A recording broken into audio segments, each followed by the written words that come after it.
Hey there, guys, and welcome back to the Travis and Damian podcast, episode 165. You can listen to us on Spotify, Apple Podcasts, YouTube, and more. Today, we're talking about the Nintendo Switch 2, Summer Game Fest, PlayStation State of Play, Xbox Game Showcase, Donkey Kong Bonanza, and more. But as usual, we will begin with our recent activities, beginning with Damian. Yeah, so I did some stuff here. So I'm going to start with probably the thing that took me the least to talk about is Mission Impossible, the new one. Final Reckoning, I believe it's called. We just saw it for Father's Day. And, it's really good. I mean, all with these Tom Cruise movies, there's not much to say besides, the stunts are really cool. And the action is good, right? There's some cool moments or whatever, funny moments or whatever. But for the most part, it really is just the stunts are cool. And they really are. One of them is a little bit unbelievable where I'm that's kind of bullshit. This dude should have been fucking dead. But it was great action. It didn't really feel like a final movie though. The way the movie ends, I won't say it, but it definitely feels like it didn't feel like a definitive end for like Ethan Hunt or whatever, Tom Cruise's character's name is in this series. But, the stakes are really high. Crazy stuff was happening. I don't know how the stakes get much higher than what they were in this movie. But yeah, it was just a fun time. Whenever I watch a Tom Cruise movie, say what you want about the guy himself, cause he's a weirdo, but, his movies have been really good. I really like Top Gun Maverick a lot. That was a very good movie as well. So, solid action movie. We didn't get to see on IMAX cause it wasn't there. Also, the movie theater I went, I think was still showing fucking Lilo and Stitch on IMAX. So, very cool. But yeah, either way, definitely try watching in theaters because it's still the sound and pictures still look great. So, really solid movie. Liked it a lot. Don't act. I'm not I can't tell you how this fucking compares to the rest of the movies. I watch a lot of them, but I don't fucking know. They're just a fun time, right? All right, so second thing I've been doing a lot of is Zenless Zone Zero. They released their 2.0 update 2 weeks ago. And yeah, it's really good. They added a bunch of new content, new permanent content, that you could explore, some new daily stuff you could do, a new sort of semi-open world area. That's a lot of fun, but kind of performs like shit on PS5 at least. My brother has a PS5 Pro and also runs shit on there too, so I don't really know what's the problem there. The new character is a lot of fun. It's just been a good time all around.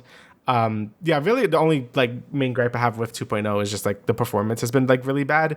Even not even in the new areas, but some of the older areas feel they kind of got downgraded in terms of just frame rates and stuff. So hopefully they could fix that up or whatever. I don't know how it is on mobile because this shit runs on mobile, which I don't know how it does that. But I think it's pretty bad on there too. I think PC is the only version that kind of runs well. But I've been having a really good time with Zenless Zone Zero. The gacha still fucking sucks.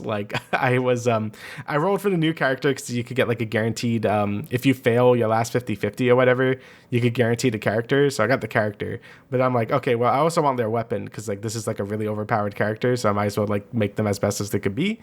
For weapons is a 75-25 if you pull it or not. So, and I've won every weapon pull, right? So I didn't even think about actually losing it, but then I lost the weapon roll and I put 80 rolls into it and lost the fucking 75% chance to get it, and it felt so fucking bad. I'm man, gotchas suck ass. They're lucky this game is very fun and I like it a lot because the gacha systems themselves suck ass. And I'm gonna play another one later this month with the fucking Persona 5 one, so that's gonna be fun. I probably won't be as into it as this one because I actually just like the gameplay of this game a lot. And I feel a turn-based gacha, I don't know, it doesn't interest me as much because it really is just stat, this is the stats, and if your characters aren't premium teams, you're just fucked or whatever. But we'll see once I actually play Persona 5X. But yeah, overall, Zenless Zone Zero still really fun. And then the big thing I finally finished was Expedition 33. This took me a month. It took a while, but I finally did it. And, I thought the game was fucking great. I did everything. I got the platinum. It took me 50 hours to do it. But the really good thing about this game is it really is as long as you want it to be. I think the max time that most people take to beat it, just beelining it, is 20 to 25 hours. So it's a very digestible RPG, which is something I really like about it. It doesn't really overstay its welcome. And the side content you could do is definitely for people like me that just wants more out of the game or just wants to see all the the mini games and all the fun stuff this game offers. So I just have some bullet points that I'm just gonna show here because I beat it 2 weeks ago, so I kind of forgot. Yeah. But so just for the story and cast, I thought they were all great. I think the story does a good little switcheroo towards the halfway point through the game, and then does another switcheroo in the last act, and I like that a ton. I think all the characters get some time to shine, not as much as other games, just because the game is short shorter, so there's only like so much like screen time each character could get. But all the main characters, I think, all are played very well. The voice acting was really good. You know, Ben Starr is fantastic. I'm happy he's gained so many more roles since Final Fantasy 16 because he does such a good job in that game, and he does such a good job in this game as well. Jennifer English also does a really good job. She played Shadowheart in Baldur's Gate 3, and she plays Mael in this game. And again, she kills it as too. Like, those two lead characters are fantastic, and they definitely like help the game story, especially towards the last like acts of the game. It's really good. Same thing with the ending. Obviously, I won't say what the ending is, but I think they nailed that shit super hard. You do get like a choice at the end, and it's one of the few RPGs I played where I think both of the choices are like, I mean, one of them is like clearly what you probably should pick. Like, at least in my eyes, it's a very like Life is Strange situation with that. Yeah. But I really like how they handle both sides. It was really well written. But yeah, the story and characters all fantastic. I loved it a lot. The presentation of the game, like, I think the art style is like what really draws people to this game because, you know, it's a JRPG without being like an anime. And, you know, I think that's the thing that turns off a lot of people from JRPGs nowadays is like, oh, look how anime it looks. I mean, you know, when you look at like Xenoblade 2, like, you know, a lot of character designs are very over the top, you know, very anime, fan servicey, right? So I think this game does a good job bringing people or easing people into the genre by having like this more realistic art style, but it's also not like generic. Like the game has a really cool French aesthetic. Like everything's all like painting based, is all like paint smears everywhere, like painting frames you jump on and shit. Like, it has a really cool, unique aesthetic while still keeping it to be like a more realistic art style. And I think all that stuff is done really well to really ease people into like this genre and just have its own identity to itself. The music is also fucking great. It's very like near, very like Final Fantasy, and also has like its own like sort of like unique vibe to it as well. Again, very French. Like the game is not afraid to be like, yeah, we're fucking French. So I think that's neat as well because it brings a really unique perspective to the game. All this also on top of like having like a traditional JRPG world map from like the PS1 like SNES days. I think that was a really cool addition. You know, it makes the game world feel a lot bigger than it actually is, where you can just like explore these little areas you could go to by running around in the world map, and it just presented really nicely. Like it just really pops up and is basically how I would imagine one of these like old style PS1 SNES like world maps to look. It looks fantastic. That was a great addition to this game as well. The combat is probably like another thing that a lot of people have been really enjoying about this game because it's turn-based, but it also has a lot of real-time elements to it. Especially towards the later half of the game because the game is so focused on parrying and like learning enemy patterns. Like some of the last few bosses just feel like fucking Dark Souls bosses. Like you just gotta like parry that shit, like to do fake out attacks. Like it really keeps you on your toes, and I think that will really keep people engaged throughout their playtime. Because, you know, with a lot of turn-based JRPGs, you know, you're really only using your brain during when you're selecting a move, and then when the enemies are attacking, you kind of just watch them do their cool move, and like that's it. And you know, some players might find that a bit boring, so this game kind of solves it by doing the Mario and Luigi approach by always keeping the player engaged, and I think that's really good. But I also think that works because the game is shorter. I feel like if this game was the same length as like Persona or like a Xenoblade game, I think it would really wear out its welcome. So like, I don't want like every JRPG to like be like this type of combat, but I think this game really nailed it just due to its pacing and just like how long the game is in general. But it also doesn't like discard any of its RPG elements. Like I think all that stuff is still really well done. Because by like the end game, I'm still able to like completely break this game in half. It's what I personally like about turn-based RPGs, and the game lets you do that as well. The RPG systems aren't too crazy. You know, like you level up, you can put stat points into your characters. You then get this other resource called Lumina, so you can sort of like equip any abilities that you learned onto your characters. So you kind of just stack a shit ton of passives on your characters. And a lot of them kind of have synergies with each other, like, oh, this makes their basic attack stronger, or this makes their like attacks do like 50% more damage, but you have some downsides or whatever. So you can still like mess with the RPG mechanics and like have a really good time, because, you know, I was able to like one-shot the super boss by doing like 46 million damage to it, and that felt fucking good.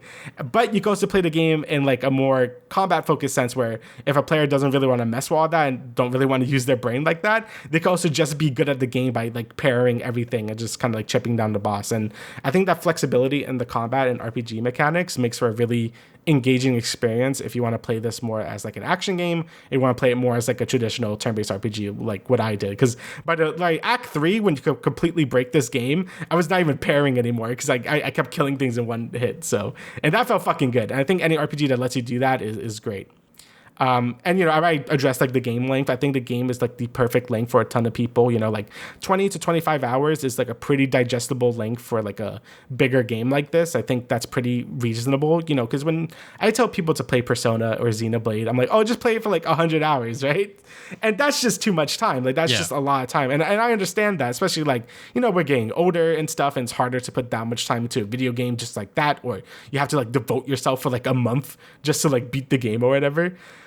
So this game having such a reasonable pace, like the story is at a good pace as well. Like I don't feel like anything is rushed. The game keeps giving you really fun stuff to do and to play with, and it just comes around to become like a very satisfying experience. And for people that want more of the game, you could basically double your game length by, you know, doing a bunch of side dungeons, a bunch of mini games, a bunch of collectibles to hunt for. You know, the game I think really nailed its pacing and length, and this is something I probably want a few more JRPGs to do, like really mind their pacing and how well it's structured. I mean, I love my 100-hour RPGs, like I really do. But playing one like this, where it's like, you know, 50 hours to like fully 100% it, that also feels great as well. And I think more JRPGs should do this to bring in more people into the genre as well.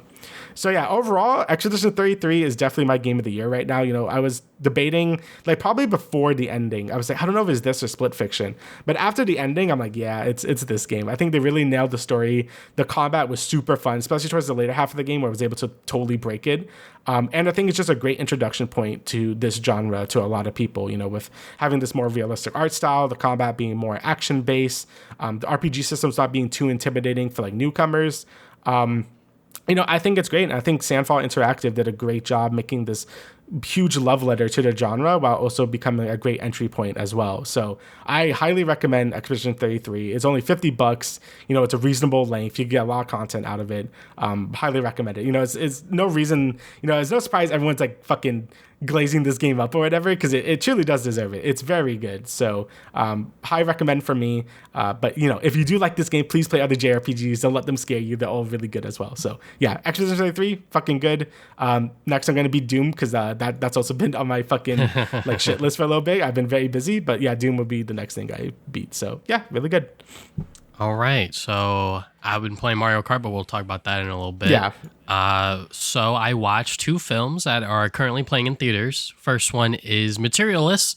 This is a film starring Chris Evans, Pedro Pascal, and Dakota Johnson, and it is directed by Celine Song. She did Past Lives, which was probably one of the most depressing films in terms of like romance I've ever watched, and really sold me in terms of like who she is as like a filmmaker. So I mean, with just like that trio of a cast, I was already sold, and having her behind the director's chair, I was like, yeah, like I want to see what this film's about. Some people are not liking it so much because they are viewing the message a little bit differently. Because it's pretty much about Dakota Johnson's character, Lucy. She is a matchmaker, and she's trying to find her own perfect match, if you will. And here comes Pedro Pascal's character, Henry, I believe. And he, you know, he's like everything you would want. You know, he's handsome, he's 6 foot, he has a very good job, you know, all of these things that would make him the perfect match in her eyes in terms of like what her standards are. And then you got Chris Evans' character. He is the ex, and he's kind of broke. He's a failing actor. He's trying to break it into that business. But, you know, what she finds in between both men is sort of like her dilemma of like who is truly her perfect match, and sort of are the materialistic things outweighing what she wants, which is like actual love.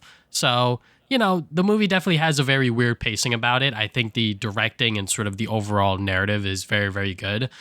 The way that the scenes just play out, I'm just like, man, like this is just so captivating, even though it is literally just two people like on a date just talking or whatever. I'm just like, okay, yeah, like the sound direction, everything about like what goes into a scene is just like expertly done.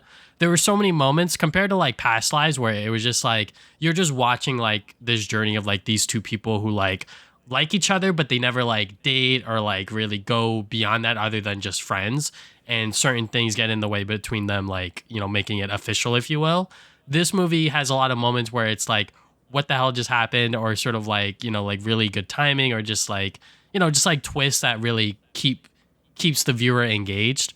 But yeah, overall, I really liked it. I think to anyone that really is interested in any one of these actors, Pedro, Chris, or Dakota, really just go out and watch the movie, because I think they all do a stellar job. And, I cannot wait to see what other stuff Celine Song has in store. And obviously, fucking Pedro Pascal is killing it this summer. He has another movie coming out in a few weeks, and then another one after that, which is fucking Fantastic Four. So yeah.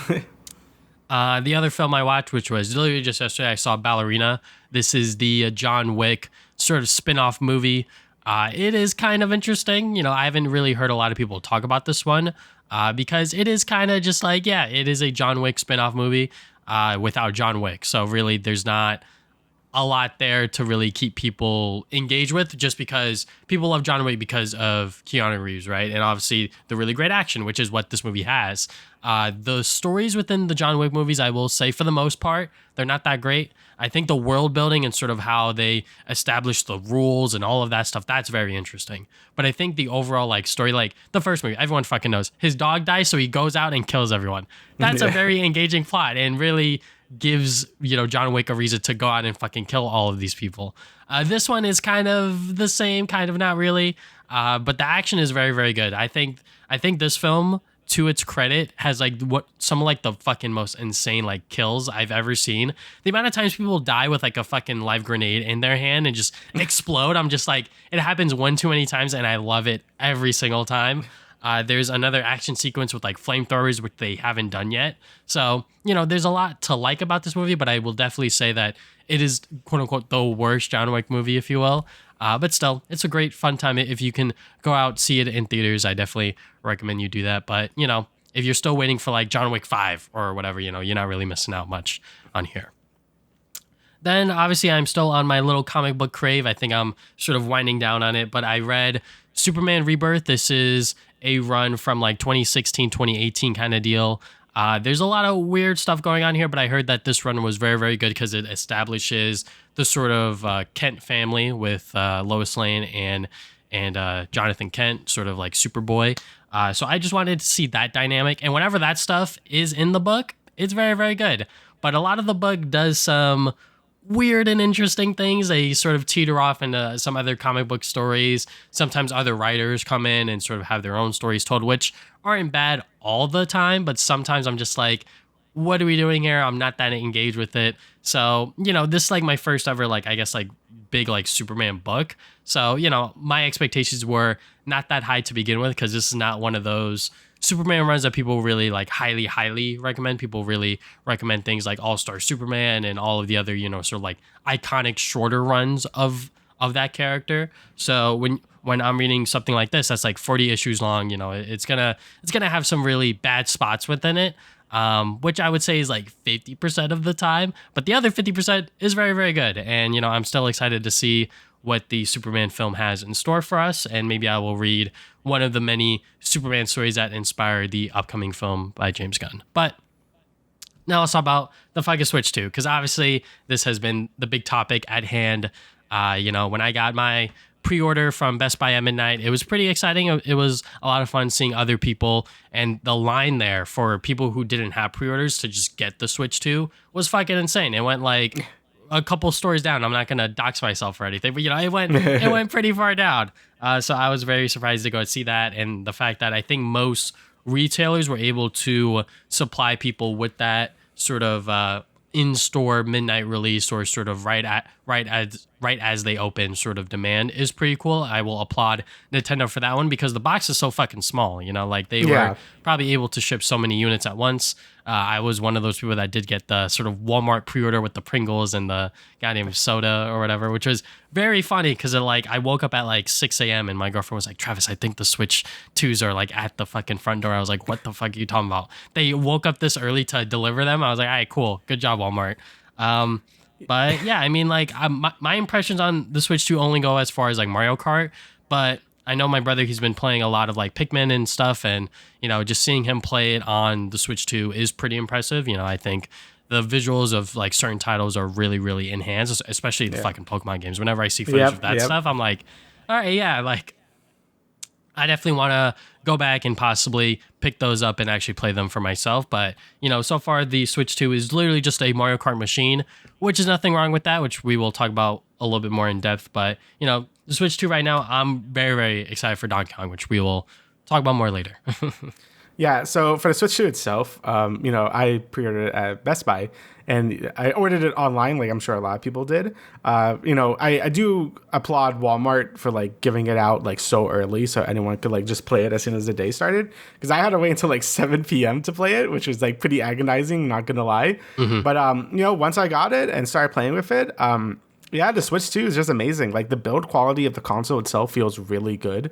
The Joy-Cons don't feel like ass anymore. The magnetic like sort of like tap thing just works. Like I'm actually like I did like the dangle test, and I'm like surprised how durable the Joy-Cons really are. Same thing with the just like the dock feels really good. Like everything about the console just feels very premium. And then, you have the HDR support, 4K, and, it really makes a difference. Like, I think you can't really tell, besides frame rates, because obviously, like, frame rates are pretty, like, you can just notice that. With the HDR and 4K, like, I feel you can't really see that on a video. Like, when people are just, like, showing Mario Kart World on stream or on, like, YouTube videos, it's, like, kind of hard to appreciate how good the game looks without it like being on your TV, at least to me. Like whenever I look at Mario Kart World on my TV, I'm like, yeah, this shit looks fucking good. But when you look at a YouTube video, like it basically like looks the fucking same. So yeah, it's definitely something you really have to like see to really like believe. And even just playing handheld, I'm like, damn, like the picture quality on the console itself just looks really good. The battery life is really shit, but like the actual like console and the screen all look really good. Everything is faster. The eShop isn't ass anymore, thank God. And then the backwards compatibility is insane. I didn't go too in depth in it either, but I did try like Pokemon for like 20 minutes, and like my brother was in the room with me, and we were both like soy jacking. We're like, what the fuck? Why does it doesn't look like shit? I mean, it still looks like shit, but it doesn't run like ass anymore. Like that's crazy. And then I popped in Tears of the Kingdom, and like my mind was blown, man. Like that game, it already looked good, but now it just runs at a stable 60. Like I went to the Lost Woods, which is like the most like FPS drop intensive area in the game, and it just ran perfectly. Like it's beautiful. Like I really envy anyone that hasn't beaten Tears of the Kingdom yet and that could just play it fresh on this console, because it's really good, man. Like it's really good. So and then you have the GameCube support as well, which I played a little bit of. You could remap controls. F-Zero's there, that's really cool. So Calibur 2, you can play as Link. My Wind Waker, it's not HD, but hey, Wind Waker is on Switch now. So yeah, the console itself I'm just very happy about. It's a very much needed upgrade from the Switch 1. But obviously, the only thing you can really do with it right now is play Mario Kart and just a bunch of like enhancements to previous Switch 1 games. And yeah, I guess we could just talk about Mario Kart World now. Yeah. So for me personally, I really like this game a lot. I think more people are coming out with their opinions on this game now, and a lot more people, from what I've been seeing, people still prefer Mario Kart 8 Deluxe over Mario Kart World, which is fair. I mean, I think that game has so much content, it's going to be hard to really dethrone that game in terms of like what it offers. But I do think Mario Kart World is a cool step in a new direction of having this open world Mario Kart. Everything just feels fresh. Because honestly, my hot take is like I didn't really care that much about Mario Kart 7 or 8, to be honest. Like I've always been like, yep, it's Mario Kart, but I really didn't put like any time into those games. Like even when 8 on Wii U I didn't play a lot of, and then 8 Deluxe I also really didn't play a lot of. I may play like a few hours of it, and that's it. This game has been really holding my attention just because it just feels really good to play. Like just like the carts feel really good. The game looks beautiful. It runs really well. Obviously there's problems with it, but like my overall impressions are like very positive. Like the open world, I've been having way more fun with it than I thought I was gonna have. Like I was really like cynical about it up to the game releasing, but me actually like going through and just finding P-switch missions has been like way more fun than I thought it was gonna be. But yeah, those are just my overall thoughts. What do you think? Yeah, I mean, so when it comes to me and Mario Kart, I really love Mario Kart 7 on the 3DS. Mario Kart 8 didn't play much on the Wii U as far as I could remember. I definitely played all of the cups, but I think outside of that didn't really do much. Same thing for 8 Deluxe. I think not much online play compared to Mario Kart World. I mean, honestly, I played a lot just because I did those 2 days of live streaming, but also the online play for Mario Kart World is just a lot more appealing. I think a lot of people are jaded by the 24 player sort of matches, which is fair. Like I will not fucking lie, because with my time within those lobbies, it's like if you are in the middle of the pack, you get hit by one fucking item, you're 20th. You're like from second to 20th like instantly, which is like insane to really think about. But at the same time, it's like it's crabs in a fucking bucket. You got all of these people jumped up in like one area. It sucks. It's Mario Kart at the end of the day. That's how I kind of view it. It's like, yeah, like the items are part of the fun, and them increasing the amount of players is just them to spice things up. I think I saw one tweet where someone was like, "This is like the brawl of like the Mario Kart series," which I'm like, I don't know about that just yet. Obviously, we're gonna have to wait a few years to see how other people and sort of the overall community feel about it. But I think the amount of like new mechanics and features that they add for this game is like insane, and I think is just enough to really spice things up for Mario Kart in general. So for example, like, multiple tricks, like it doesn't really do much, but it's nice, it's neat to do. You could grind on rails. There's like insane shortcuts that people are like labbing out and figuring out and shit. Yeah. I'm like, this is so cool. Like before within the other Mario Kart games, it was kind of just like, like people were able to figure it out very fast and very quick because the mechanics are not that in depth compared to what we have within Mario Kart World. So, I'm liking it so far. I played a little bit of the open world free roam recently, and yeah, it's neat. I'm not exactly 100% into it just because I only play like an hour, but I think there was like one P-switch mission that I was so just like headstrong about. Like I just wanted to get this right because you have to wall run on two like crates, and I'm just like, this is so hard, so complicated. But like I was so headstrong about it. I think I was on it for like 30 to 45 minutes. But that stuff within the open world is definitely nice to do. But I think a lot of people are obviously going to get their mileage out of this game because of the online. And if like 24 players, crabs in a bucket, sort of Mario Kart gameplay doesn't sound like fun to you, then sure, skip out on it. I don't blame you. But me personally, I really have a lot of fun playing Mario Kart World. Definitely have to do a lot more knockout tour. I think that's like the best part of the online plays because, that's like the Battle Royale mode. And I think a lot of people, whether you like Battle Royale or not, I think it is an interesting twist on the Mario Kart formula. And this one really rewards you for being good at the game, if you will. Even though like you will get snubbed out at like 17th or whatever sometimes. But overall, I think Mario Kart World is very, very good, and I think is a very nice follow-up to Mario Kart 8 Deluxe, especially since we were playing that game for years and years and years, and I think that the formula changes and the new mechanics that they add, I will admit, I think some people are criticizing some of the maps where it's like, it's kind of like a straight line or whatever, which I'm like, all right, sure, because they want all of the maps to kind of connect, so they can't do like insane like 3-lap tracks anymore. Like a lot of them are just straight lines, and then like the laps, if you will, are about like the, I guess, like checkpoints or whatever. But yeah, I think overall Mario Kart World is a very, very good product, and I think people that are not liking it, that's their cup of tea. But I think overall, if you have not played it yet for yourself, definitely try it out at a friend's house if they have it, or just like buy it for yourself, see if you like it, because like what else are you gonna play on the Switch too, right? Yeah, so yeah, I guess with the intermission stuff, like I guess like it kind of rubs people the wrong way because each track, I think there's like 30 tracks in the game, and each of them does have a 3-lap variant to them. But the way Grand Prix does it, and online to an extent as well, if you don't pick random, it plays the intermission part, and then you do the 1 lap around the track. And I do agree. Like I think the intermissions are like, they're kind of a mixed bag. Like sometimes they're like a lot of fun, and sometimes they really are just like you're just going straight, right?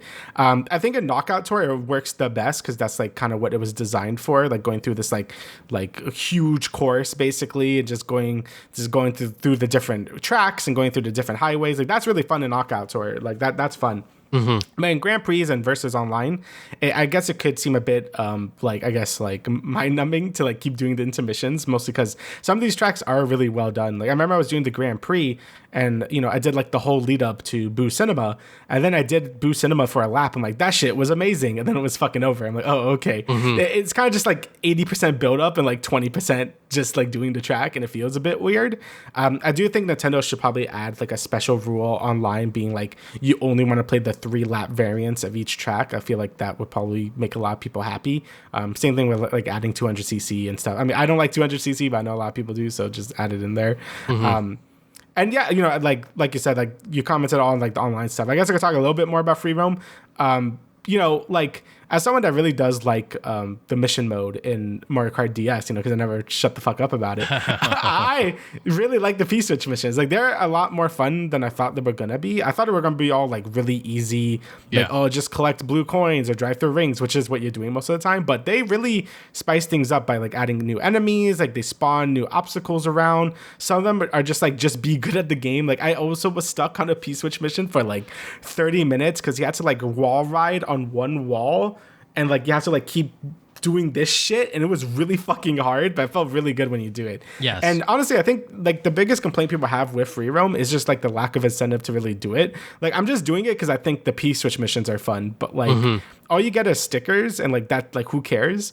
And it sucks too because this game has a lot of unlockables, which I really like. You know, I like unlockables in games. Yeah. But the way you get some of this stuff is like kind of dumb. Like the food, you have to eat certain foods to get different costumes. Like, why couldn't that just be like you just bought it with coins, or you just like did certain P-switch missions and you got the costume, right? Or the unlockable characters, because a lot to get the NPC like drivers or whatever. Oh my god, bro!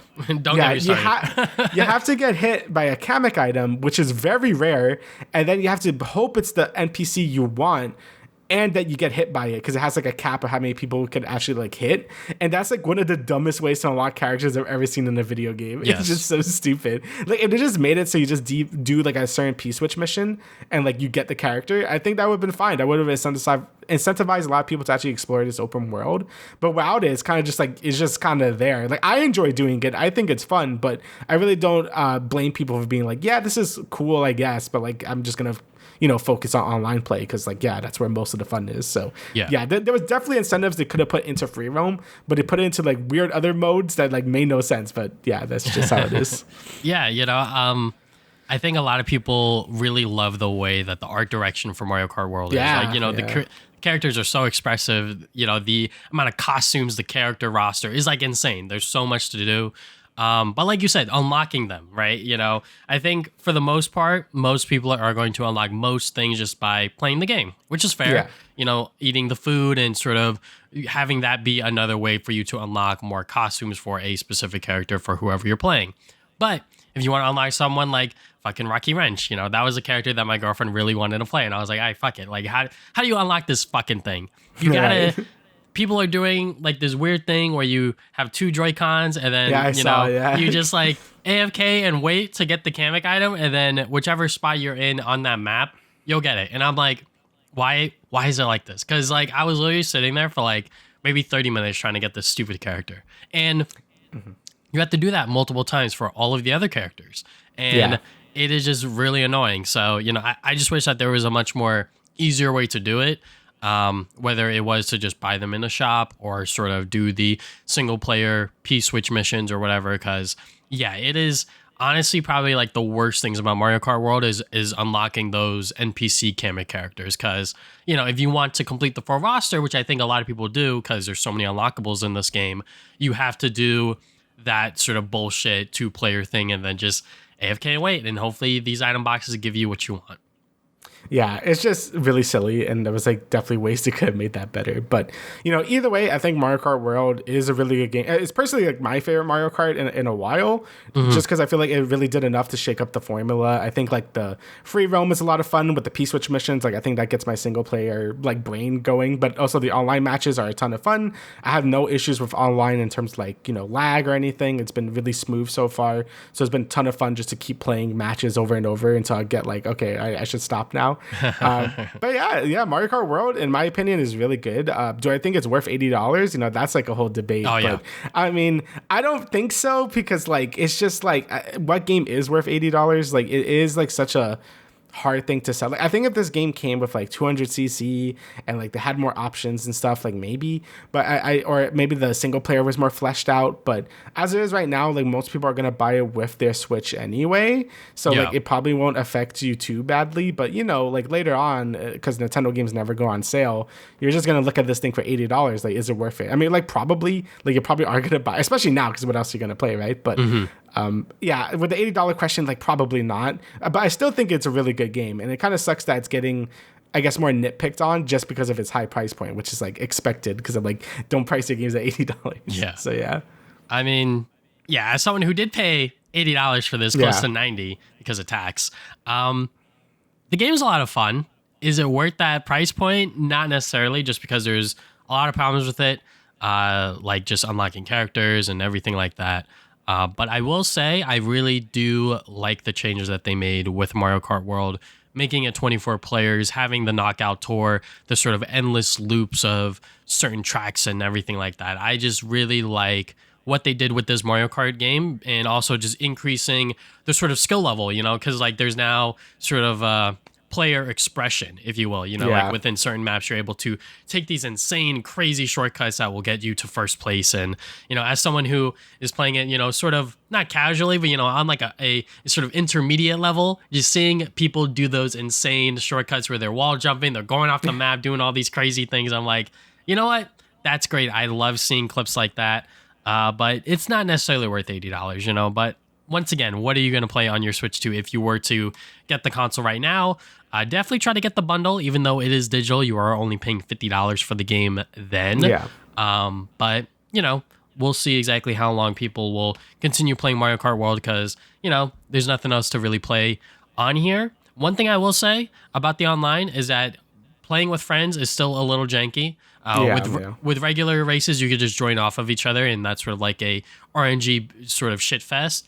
Knockout Tour, there's like legit no way, which is like insane. I wish that there was like a lobby system, and then you guys could like queue up to like whichever sort of mode you want to do, whether it's Grand Prix or Knockout Tour. Because I think Knockout Tour with friends would be very funny, but you really can't do that unless you get like a full 24 player lobby, which like who the fuck is gonna be able to do that, right? Unless you have like a community online that you're able to pull from, etc., etc. But yeah, Mario Kart World, very, very good. I think that if you are debating on whether or not to get a Switch 2, are you going to play Mario Kart? Yes, no, then that is your answer. But, Donkey Kong comes out very, very soon, which I'm very excited about, which we will talk about more towards the end of the show. But anyways, let's get into a little bit of general news within entertainment for the most part.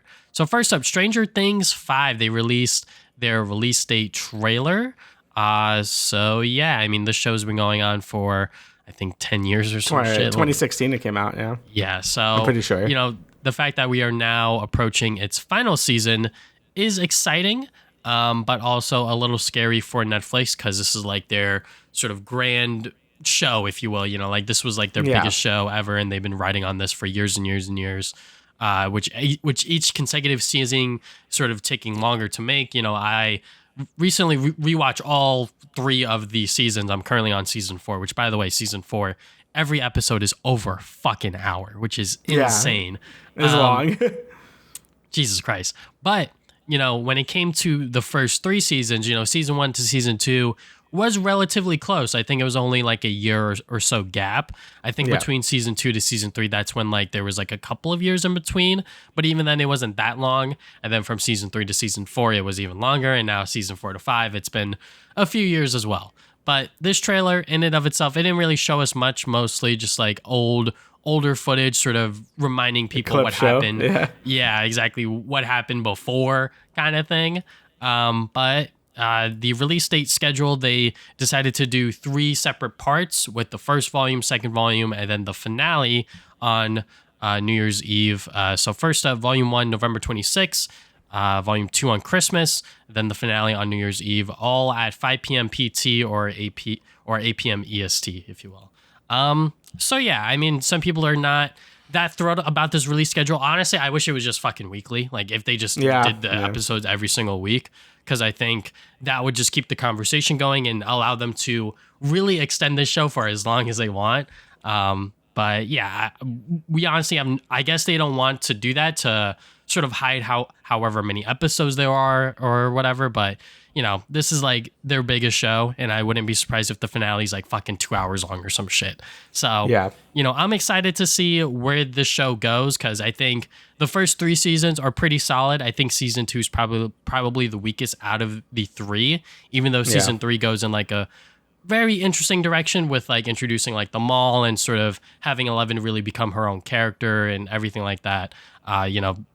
I really like Stranger Things. That's what I realized when I was watching those first 3 seasons again. I was like, wait, this show's like actually really fucking good, despite the stuff that the actors have done, like with Noah Schnapp and Millie Bobby Brown not exactly being a sort of, I guess she has like TikTok brain or whatever. Anyways, Zoomer brain, yeah. Despite what the actors have done, I think the show itself is very, very good, and is definitely worth watching. And it's 100% gonna be sad seeing these characters go, but I think it's about damn fucking time. So. Yeah, I mean, I always really like Stranger Things a lot. I mean, I agree with you where I think season 2 probably is the weakest just because it feels pretty rehashy from 1, but it's still like really good. And, I really, really enjoyed season 4 like a ton. And, I do feel like a lot of the hate the series gets nowadays is when it had like that one really bad episode in, I think it was season 3, or was it 2? No, I think it was season 3, right? But it had like the superpower like gang or whatever. That was season 2. Oh, that was 2. Okay, yeah. So like, and I think a lot of people like kind of like, but like not great with that. Like people really didn't like that, but they kind of retconned it in season 4 anyway, so it's whatever. And things the actors have done and the time frame between seasons, like that's all very unfortunate. It kind of reminds me, I was telling my brother about this, is a weird comparison. It reminds me of fucking Steven Universe, where I feel like a lot of the steam of that show kind of got lost because the release schedule was fucking atrocious. Like it was like you got one episode every like 6 months or some shit. I'm like, what the fuck is happening? So it kind of reminds me of like with this show where it's just like a lot of the steam has been gone already, right? And some of that is because of like it's a very CG intensive show, so it probably is going to take longer than usual. The pandemic happened and that was a whole thing, so like it's been like a whole thing with this show, but I'm hoping this finale really nails it. The release schedule is really annoying just because, like you said, I would rather have it just be a weekly show at this point, mostly because like I'm not going to watch Stranger Things on like New Year's Eve. Like I'm probably going to be like doing family stuff, same thing with Christmas, like, but whatever, I'll probably watch it like the day after or something, but I'll be busy those days. But regardless, I am excited for this, and the dunking the show gets can be a little excessive at times, but not like I agree with any of the actors and what they do, like don't get that twisted or whatever, but I do think the show is like actually really good, so I am excited to see how it all ends. So like I don't agree with what Noah Schnapp did on social media, but to say that, like, I guess like the one clip here where he's saying run, people were like, oh my god, he's such a bad actor. I was like, I don't know, I thought that was like a fine out of context clip, like I don't know. So I think people are just finding ways to really hate the show now because of what the actors have done, when separating art from artists is obviously a very hard thing to do, and I think some people are just dunking on the show because of what they've done recently. So I'm excited for Stranger Things 5. I can't wait to see how it ends, and hopefully they don't flub it up, and I'm sure the goddamn creatives know that, because it's like a lot of great TV shows have really gone downhill because the endings are fucking bad, because people are like, what's the point of watching now, Yeah, and I do agree, like, endings really, like, matter. I didn't used to think like this, but the more I thought about it, like, when I was playing, like, Metaphor ReFantazio or even Expedition 33, like, the endings were so good, and it really is, like, the last thing you remember. And I'm just like, endings really do matter, especially after, like, either a long game or something you've been watching for, like, years. Like, it really does make or break a show. I mean, like a Game of Thrones, right? Like, I feel like any enthusiasm I had to watch that show just vanished after the ending was, like, so bad, right? Because I'm like, what's the point? Like the journey or whatever, but like sometimes like you kind of want like at least a decent payoff at the end. So let's hope the show delivers and doesn't like end on a wet fart, because that'd be very disappointing. So after that we got a lot of superhero stuff here. So Ironheart, the official trailer for number 2. I believe this is coming out very soon. It's like June 24th. June 24th it's coming out. They're doing it in like 3 episode batches. Yeah, isn't it only 6 episodes? Yes, so they're doing it on the 24th, and then I forget when the second batch is supposed to drop. July something, I think. I forget, but Ironheart. Yeah, so it looks good. I mean, like, it's still like, it looks like, she's like getting her iron person suit and stuff. It looks like we got some magic going on. Like, I see some like Doctor Strange looking runes and stuff going on. Like her suit is like absorbing magic, so that's pretty interesting. I wonder if they're gonna do like a whole science versus magic shit going on. Like that's pretty cool. But yeah, besides that, it's a pretty short trailer. It looks good. I know people are being really weird about this series, for reasons like that. People are fucking weird about things, but besides that, it looks pretty good. Again, it might still have the same issues every Disney Plus show has, so I'm not gonna be like super like hype about it or anything, because a lot of these Disney shows, like Disney Plus shows, you really gotta take with like like if is it gonna be good or not? I don't know, right? Because Yeah. like it always shits the bed at the end, and they're always too short, and we'll just see how they are. But because only like a handful of these shows end up being good, but I'll give it a benefit of the doubt because it does look pretty good. Probably would have been better if it was just a movie at this point, but I guess we'll see. So Yeah, because I know that they've been working on this for a while now, and I'm sure that this is the last Marvel Disney Plus show that was created before they did like the whole television overhaul with like Agatha and Daredevil. So seeing this trailer, I'm still pretty excited about it. I want to see what Riri Williams' story is, because as someone who really doesn't know much about her outside of Black Panther, I'm one of the many, I guess, like normie people that is in the same boat where it's like we don't really know much about Ironheart. So I want to see what they do to bring the material from the comics or whatever to this new Disney Plus show. So yeah, it does suck that they are just dropping it in 2 batches, 3 episodes each, June 24th and then July 1st. I wish it was maybe a little bit longer, but once again, it feels like that they're just trying to get rid of the last bit of their sort of previous Marvel Disney Plus series sort of method, if you will. Of them just like sort of filming everything and then just sort of splicing it up into a TV format instead of actually thinking about it as a television show. So, I'm still excited for it. I hope that it is able to stick the landing, and within these 6 episodes, we are able to learn who Riri Williams is, and she's able to really come into her own. Yep. All right, next Marvel thing we got here is the Fantastic Four. The tickets are on sale trailer. So yeah, this is one of the other July films within the superhero genre that are coming out. And yeah, I mean, the trailer gave us more of the Fantastic Four, which I'm very, very excited for. It seems like that they all really have great chemistry together. And it seems like that this is another Marvel movie that they're actually treating as a film. So I'm excited about that. And they're not just filming on like, like a fucking blue screen background or whatever, like there's actual sets, there's actual costumes involved and everything like that. So I cannot wait to see this movie on July 25th.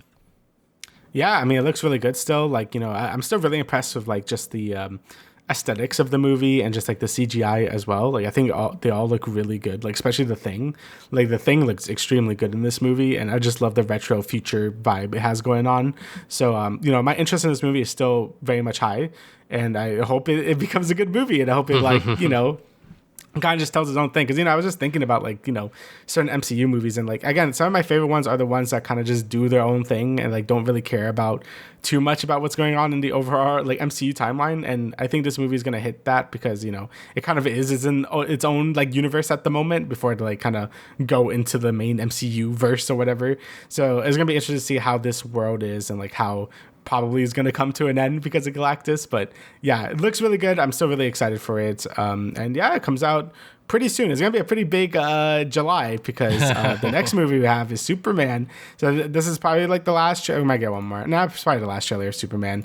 And, it still looks really good. I really like how James Gunn made it like very like really colorful, like really like kind of comic accurate, like Superman. Like Crypto looks really good. It's a bit silly, like he like punches a guy and you see his fucking teeth bounce on the fucking thing. Like, I know some people were like complaining about it on Twitter, I saw, but I don't know. I kind of like how goofy it is. It kind of reminds me of like the Sam Raimi like Spider-Man movies. Like, it's not afraid to be like comic booky and just like weird and just very colorful as well. Like, I don't know, the whole vibe of it I just really enjoy a ton. And I loved all other James Gunn's like sort of superhero movies. Obviously, Guardians movies are fucking great. I really love the Suicide Squad, and I'm sure he's gonna do like a bang up job with this one. Like, I know he's been putting a lot of effort into this movie. Like, it really does seem like he's putting his heart and soul into this Superman movie, and I hope it delivers. My only issue, just from all the trailers, it just seems like there's a lot going on in this movie. Like, I feel like there's like 50 fucking villains. So that's my only concern, is like how they're gonna like kind of balance all that. But I guess we'll see once it comes out. But I definitely have a lot of high hopes for this movie. Like, it's, I wasn't really a Superman fan until like the last like year because of my adventures with Superman and now this. So hopefully this movie delivers so it could keep me on that track. So yeah. Yeah. One thing I really love about this trailer, and really about all of them, is that like there's a different focus every single time. So, like the first, I guess, like official trailer we saw was about, sort of him having that sit down with Lois Lane. And this one is about, what's it called? Lex Luthor's sort of thought process, with Yeah. with him being, Superman, it's an it, and also him just like not giving a fuck about people. He's like, yeah, just kill them all. They decided to support him, whatever, fuck him. Okay, yeah, like that is Lex Luthor. I love that, and I cannot wait to see how all of this sort of transpires within James Gunn's Superman film. The whole, I guess, like the sort of Snyder fans and everything like that. Fuck them, whatever. Like them complaining about the sort of teeth popping onto the glass. I thought that was like a pretty cool and neat trick. A lot of like, I guess like the superhero action, like we don't see that often. We don't see stuff like that like ever, where like really they're able to play with the camera and sort of do CGI effects like that. So yeah, I cannot wait to see how this film does. This is definitely probably out of the two, out of this one and the Fantastic Four, I think people are looking forward to this one a lot more, just because it's Superman. Superman's probably one of the most iconic superhero heroes ever, just because he's Superman.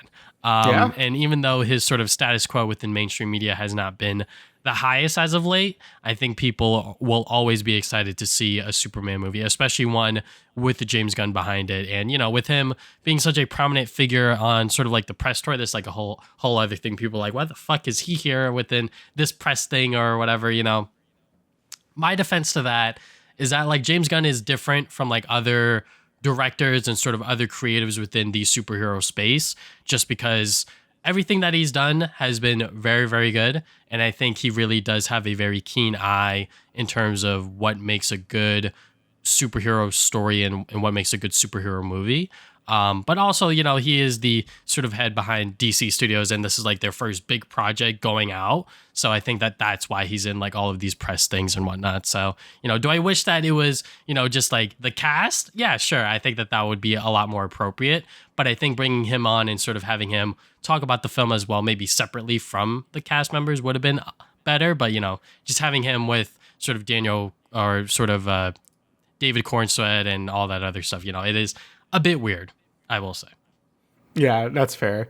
I mean, I do think it is kind of cool that maybe more movies should probably just do that. Like maybe have the directors or writers like be more upfront and be like, hey, I worked on this too or whatever. But I guess that's like a like a whole nother topic. But yeah, I think the movie looks really good, and like you said, like people are just really excited to see a new Superman movie. I mean, even my dad, who was just like really burnt out of superhero stuff, like even like that was like before Ultron came out. I was like, I'm sick of superhero stuff already. Even he was just like, oh yeah, the new Superman looks pretty good. I'm like, yeah, like it really gets people excited. So it's probably going to do really well in the box office, and DC really needs a fucking win right now. So let's hopefully this is good, and we can actually like develop they can make a good fucking movie for it. Yeah. So, yeah. All right, so now let's talk about, I don't know how long we're going to fucking go on with this shit, Not but let's E3. talk about the not E3 presentation. So this is the order we are going in. We're going to talk about the PlayStation State of Play, Summer Game Fest, Xbox Game Showcase, and then the little bit of Nintendo stuff that they sprinkled in at the end. So yeah, PlayStation came out swinging first with their own State of Play. And, just overall, just review real quick.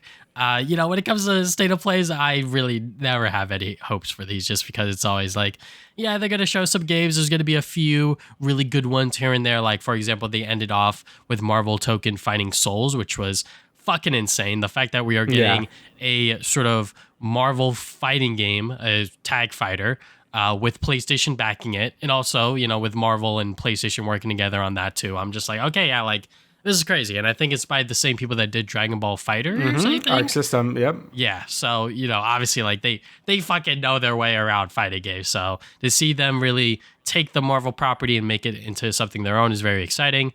And, there were a couple of other announcements here and there that, we're talking about, such as the Ghost of Yode, Astro Bot getting new levels, et cetera, et cetera. But, like, overall, there was a lot of games announced here, but nothing that was really too surprising or really too exciting outside of the final announcement. Yeah, I mean, I will say it was one of the better ones, just because, like, I do appreciate, like, they have, like, Japan back. Like, there's been, like, Japan to direct, which is, like, great, because I feel like over the last few years, it has been, like, just, like, like just shooters or like Souls like games like all over the place. I'm just like getting kind of sick of that. And I think Sony hasn't had like a great relationship with like its own Japanese developers for a little bit. So it was really cool to see so much like love back into Japan with this State of Play. And I think it had just a nice variety to it. And I honestly thought it was pretty good. Like and I come into these things with like no expectations. Like State of Plays are like famously like really bad. So I was just like, okay. But this one, like, you know what? It wasn't bad. They had some stuff here. They finally show Pragmata, that's new Capcom's new IP they're doing. Finally got release date of 2026, so it's still far away, but it looks pretty interesting. Like, sort of like a third person space, maybe like Resident Evil like game. I don't really know what the genre is trying to target, but it looks kind of neat. Got a new Suda 51 game where Romeo is a dead man. That's really neat. I mean, it looks like shit, but I'm like, dude, that's Suda, bro. I know that's my boy Suda 51, so kind of cool to see him do a new game after like No More Heroes 3, which I guess is already pretty older at this point. Like, I don't remember when No More Heroes 3 came out. But I fucking love that game. So, it is what it is. I don't know if there's anything else you want to pick out here before I talk about some more stuff. Yeah, I mean, the fact that they announced like that PlayStation Fight stick just like randomly after the that was like weird red herring. I'm just like, I it thought was it like, did it for hey guys, here's the Mortal Kombat Legacy Collection. Also, we have our own official fight stick. I was like, okay, like that's cool. I wonder why they're doing that. And then like, oh yeah, we have a Marvel fighting game at the end. I was like, all right, yeah, cool. Yeah, I mean, I guess like with the Marvel fighting game, like it looks fucking awesome. Like if there's something I could really credit Marvel with, it's like letting these developers or whoever just really put their own spin into these characters. We've seen it with Marvel Cosmic Invasion, we've seen it with Marvel Rivals, and now we're seeing it with this game where Marvel is just like, yeah, go fucking crazy with it. And even in the little post direct interview thing they did, the Marvel execs were just like, no, we want to see what Arc System Works like version of Iron Man would look like. And it just made them into like a fucking Gundam. And they're like, yeah, that looks sick. I'm like, yeah, it does look sick. It really gives the games their own identity and stuff. Like, I just like how everyone looks. Like, Miss Marvel is like fucking like like an anime girl now, I guess. Like Doctor Doom has a bunch of aura to him. Like Ghost Rider looks really cool. Like everyone just has really sick designs, and it's really cool to see these creatives really like come out with like these like awesome designs. Same thing with Marvel Rivals. Like that was like the main thing everyone was complimenting that game for, right? So and the gameplay looks like sick. It's like a 4v4 fucking tag fighter, which is like insane. I don't know how that's gonna work. I know I saw some videos on Max Dude, but he's just like he kind of proposed that it would be like a 1 health bar type situation, so you could like switch to whoever you want, but you still like only have 1 health bar. And I do like that idea because I'm gonna be real, I'm not like that big of a fan of like tag fighters like that, just because it's like so much to manage as like someone that's like very casual into fighting games. That's why I never got as into Dragon Ball Fighters as like other people did. But if they could really balance it out, I think it'd be a really fun time. And the roster is gonna have to be huge for it to be 4v4, which doesn't seem to be a problem because I have plenty of like source material to go through. But yeah, it looks great, man. I'm really excited to see what other characters they bring in. I know someone pointed out in the background, you can see like Matt Murdock kind of just there. So like he's probably going to be in there, and probably some other people. So that's really neat. But yeah, this game looks sick, and it's awesome to see Arc System Works like really get like a huge IP like this, besides like Dragon Ball. So yeah. And I guess I could also bring in some other stuff like Final Fantasy Tactics, like that's really neat. Is being developed by the same people that did Final Fantasy 14. So Creative Division 3 or Creative Business Division 3. That was a stupid name, but they're making this. It looks like a pretty high effort remaster because they're giving like the whole game voice acting, which the game did not have originally. So that must have been like a ton of work and money. So that's really cool to see. Silent Hill F looks really cool. Looks like, it's taking more of a Japanese aesthetic instead of like the silent, I guess like the Silent Hill. It's like an American town in the other game. So that's really cool to see, like just a different aesthetic. The new Ninja Gaiden like side scroller looks really cool. Just a lot of like neat stuff in here, I guess like the last big thing is the 007 game, right? So the official reveal. Yeah, so this is like the first time I've actually seen it. This is by IO, so they're the people that made the new Hitman games, and you could tell that like immediately when you see it. Like it's very much like this feels like a Hitman game, but with like an actual plot. And you take control of like a younger James Bond, and you're like kind of going through like his first missions and stuff. And that seems like a pretty interesting spin on the 007 thing. Because when I saw this dude, I'm like, that's James Bond. I'm like, okay. But yeah, it looks like a pretty interesting spin on like this like sort of like series and like seeing them do it. I mean, I never played the Hitman games, like the newer ones, but I've seen a ton of people play them, and like if they could kind of capture that but with 007 with all the crazy gadgets, like that's going to be a lot of fun. So definitely something to look forward to for next year as well. Yeah, just getting another sort of single player action adventure game. I haven't played one of those, I guess, since like Uncharted, I guess. I don't know. Yeah. It's been a while since I've really gotten those vibes from a game like this. So, as someone who doesn't really know much about James Bond and sort of like the 007 series as a whole, I'm excited to see what they're able to do with this IP. All right, so I guess we could go into Summer Games Fest, which was like fucking 2 hours worth of goddamn announcements and debating and all this other stuff. So, overall, across like the whole 2 hours, I thought that it was not that bad. Obviously, there's so much shit that they reveal, and it's not going to be everyone's cup of tea. Like every single game's not something that not every single person is going to be excited for, right? So, but overall, I think the big bombshells that they had, like for example, Resident Evil Requiem, Scout Program EX, those big announcements were pretty cool to see. But overall, I think that this was slightly weaker than last year's Summer Game Fest, in my opinion. Yeah. But I think overall, there were still really, really cool titles that they were able to announce here as their world premiere, if you will. World premiere, yeah. Like, I don't know. I feel like Summer Game Fest is always like is not as cool as E3. Like I appreciate that it's there, but usually Game Awards is where like the really big announcements come from nowadays. Like summer in general is just a lot more low key nowadays. Like we still get our big like we get a lot of game reveals and it's still like exciting, but it definitely doesn't have the same magic that E3 does. Like it just doesn't. But I still do appreciate Jeff Keighley putting this every year, and like we have something for the summer, even if it does come out as like a really drawn out like thing. Like this doesn't have to be 2 hours. It really doesn't. But they got some cool things in there. So yeah, I mean, the first thing, Sonic Racing Cross World. There's been a lot of leaks around this game, which we will not talk about just yet until they officially talk about them. But they did announce some stuff that we haven't seen yet at all, like Miku and Joker from Persona, and fucking Steve from Minecraft. And they announced that it will have cross-online play, and it will release on September 25th.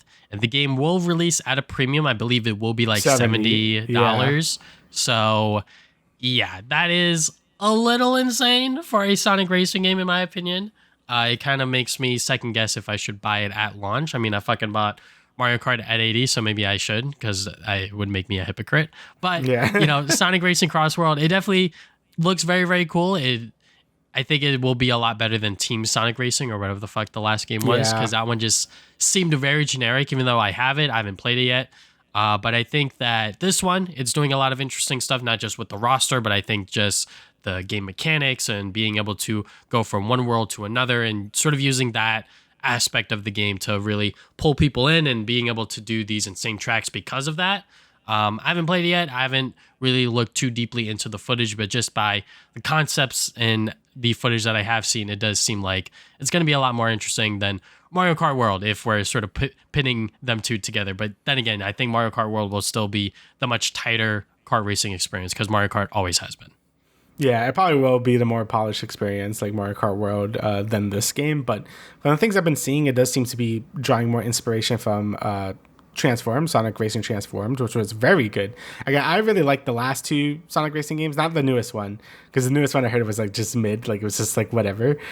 This game seems to be going back to that formula of like Transformed, and there seems like a true sequel to that game.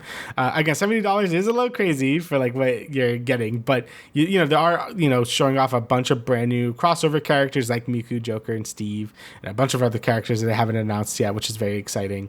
I think they all gained their own levels too. Like I think like Steve is getting his own levels. So that's really cool to see. And I really like how they're playing into the whole like cross world thing, because you kind of are going to need a lot of tracks to make the gimmick work, where you like kind of pick what like track you want to go to and stuff, which is a really cool gimmick, by the way. So yeah, they have this whole like rival mechanic too, or something, where like if you pick if you pick Sonic and like Shadow becomes your rival, like to talk shit to each other. So that's kind of cool. And like fucking like Jet the Hawk talks shit to like one of like the stupid Deadly Six, like they're in the game for some reason. Like okay, so yeah, I think that's really cool how like this game just seems to have like a lot of content, but we're gonna see how it goes later. And like because with Mario Kart, the online is always gonna be bopping. Like like, because it's Mario Kart. With this game, it could definitely die after like a month, right? So hopefully the game has like some decent single player content as well to like satisfy people. But I probably will be buying it because from what I've been seeing, it looks good. And if you pre-order it, you get the werehog. That's pretty neat. So yeah, it looks good. I'm very much excited for Sonic Racing Cross World. And you know, I thought it would be a little burnt out on like having so many kart races coming out this year because Kirby's also coming out this year. But maybe I'm not. Maybe I'm like, there hasn't been so many in so long. So I'm like, you know what? This actually is pretty nice. So yeah, this, you know, all these games can be good, guys. So we don't have to do the Mario versus Sonic thing, which I've been seeing a lot of recently. I'm like, it's okay, guys. We can like everything. It's fine. Yeah, I like Mario and Sonic. It's fine. All right. So next we have, like what I was talking about before, Marvel Cosmic Invasion. They showed off She-Hulk and Rocket. I think these are the last two characters that they will be showing off for this game. And yeah, I mean, the game still looks awesome. You know, the pixel art looks fantastic. Looks like a great beat 'em up again by, I believe, Tribute Games. And they will be doing another game that we're going to talk about. But yeah, this game looks awesome. Still no release date, which is a little weird, because their next game is supposed to come out next year. So I wonder, it has to be coming out this year for this game. So either way, I'm really excited because Shredder's Revenge was fucking awesome. And all the other games they've done were really good. I think they did fucking Flint Hook too. I remember playing that. Yeah, they do some good games, and the art is always really good. So Cosmic Invasion still looking really good. Yeah, I'm excited for that game just because I fucking love beat 'em ups, even though they don't really have any story. You know, just being able to play a arcadey beat 'em up action game with your friends is always a fun time. And to have that with a Marvel sort of skin on top of it is going to be very cool. And adding She-Hulk and Rocket seemed like the perfect picks. I just wonder who else is going to be within this Cosmic Invasion roster, because it seems like that they are pulling a lot of characters from the Marvel universe in here, which, you know, no complaints there. Next game that I want to talk about is Lego Voyagers. This is such a weird fucking game. It's a two-player co-op required experience. It seems like the sort of It Takes Two split fiction sort of games are now catching on to other developers, and they're doing it with Lego pieces. And you could build stuff together. You got to work together to get through this Lego world. It seems very weird, but I kind of love it. Yeah, it looks also like kind of awesome. Like, there's not like a lot of Lego games where you actually like play with the Legos. So it seems really cool. Like, this is going to be like a whole ass puzzle game. It seems like, I don't know how hard it's going to be, because it seems like it could be like a Portal 2 moment where it's just like, fucking build this shit, bro. What are you doing? So it seems really cool. And I really like that whole friend pass system is really catching on, because I think that was a brilliant system that Hazelight has done. And it shows that the games could still be profitable as well. I mean, like, all the Hazelight games do extremely well. So I'm hoping more of these developers really look into that to make their co-op games like just seem more appealing. And yeah, it just looks like a really cute, fun time. I'm definitely am interested in like checking it out too, depending on like how much it is or whatever. But again, the good thing about the friend pass is that you can like split the money, so it's not too bad. So there you go. I do want to talk about Mina the Hollower. So like, this game has been in fucking development for fucking ever. You know, I love Yacht Club games. You know, Shovel Knight, like all their games, like the base game of Shovel Knight, all their DLCs are all fantastic. Like some of my favorite 2D platformers. They're so good. And then when they announced that they're making like basically like a not Link's Awakening type game, I'm like, yeah, that's fucking awesome, right? Sign me up. But it's been like a very long time since that's been announced, and now it's finally happening, and it's coming out Halloween, which is really interesting. And I'm looking very much forward to it. I wonder if it is, right now it's only confirmed for PC, but I do wonder if they are going to try to launch on Switch 2 as well on that release date, because I would love to play on Switch 2, because that's where I play the Shovel Knight Treasure Trove Collection or whatever. So it'd be neat to just have them all on my Nintendo console. But yeah, it looks awesome. You know, it's just like Link's Awakening, just like I think there was some like Souls mechanics in there and some other bullshit you could do. But yeah, pixel art still looks great. Hopefully the dungeons are fun. I'm just really looking forward to it, because again, Yacht Club Games does great shit, and I'm really excited to see what they do for this new IP. And you know, probably the post support is going to be great as well, because again, Shovel Knight got like amazing like post content support. So I wonder if this game does well, they'll kind of like do the same with this game. So yeah, very excited for this one. Yeah, Shovel Knight came out in fucking 2014. You feel old yet? Yeah, I remember they yeah. fucking kickstarted that. So, you know, Mina the Hollower, as someone who still has to really get into Shovel Knight, you know, I think I played a little bit of it when it came out just to, you know, support it as like one of the biggest indie games at the time. But Mina the Hollower, it just looks so cool, you know, as someone who really does prefer 2D Zelda games a lot more than the 3D stuff. I wonder how they're able to twist around that formula, add in, I think it was fucking Bloodborne mechanics or whatever the fuck that they're trying to do with this game. I heard some soul mechanics. Yeah, it's definitely going to be weird to see how they're going to be able to mesh everything together for this action adventure game. But I'm excited. The fact that it is coming out on Halloween is going to be pretty cool. The fact that we even have a date is awesome. So, I cannot wait to see what this game has in store, especially since this is their next biggest game after Shovel Knight. And like I said, that game came out in 2014, but they did a bunch of DLC and other stuff in between there. So next game I want to talk about quickly is Nicktoons The Dice of Destiny. This is such a weird random game. I think it was on for like 2 seconds, and then I think after this they showed off fucking Life of P or whatever. Anyways, I just love Summer Game Fest because of that, because they're able to just show all of these weird and interesting games all at once. But yeah, I always loved the Nicktoons games when I was a kid. And this one's going to be like an action RPG adventure game. I don't know what the fuck's going on. We only know that SpongeBob's in it, but I'm sure that there's going to be other Nicktoons characters in there, such as the Fairly Odd Parents and whatnot, all of those classic Nicktoons characters. So yeah, cannot wait to see how this game actually plays out. I think it is being published by Game Mill, so they are definitely iffy on that department, but there are some very, very good Nicktoons games that have come out from them. So yeah, we'll see with that. Did they do that Patrick Star game? Because I know people actually kind of like that one. They did the Patrick Star game. They published the Nicktoons All-Star Brawl game. No. I know they did the Patrick game, but I was thinking about the Cosmic fucking Shake or whatever. That Cosmic was like Shake, they might have done that as well. I forget. I know that one was like unironically good. So yeah. But yeah, I guess we'll see with that game. I guess another weird one was Lego Party. So this is like Lego's take on Mario Party, and it seems pretty interesting because it's going to be multi-platform. So whenever we have a Mario Party type itch as a friend group, we'll play fucking Pummel Party, and that's a fun game. But like it adds some weird jank to it. So if this game ends up being quality. Yeah, if Lego Party, it's probably gonna be $60. It's probably gonna be way too fucking much. But like, if it does end up being like pretty okay, like it does seem like a nice alternative for like PC players to play it. Because you go through the board, you collect like I think power bricks or whatever, and then you just do mini games. So it's literally just Mario Party but with like a Lego skin. So depending how fun the mini games are and how well designed the boards are, it could be a fun time. I think I'm always surprised like how little Mario Party clones they are, or like when they do show up, they're like ass. Like I feel like it shouldn't be that hard to make them, but it's very rare to get like a good quality one that isn't Mario Party. So we'll see how this game does, but it does seem like something I would keep my eye on just because, if we could replace Pummel Party, that'd be kind of no shade to that. It's a good game, but yeah. Acts of Blood. This is another game that I really wanted to highlight here because it really sort of stuck out to me during the presentation.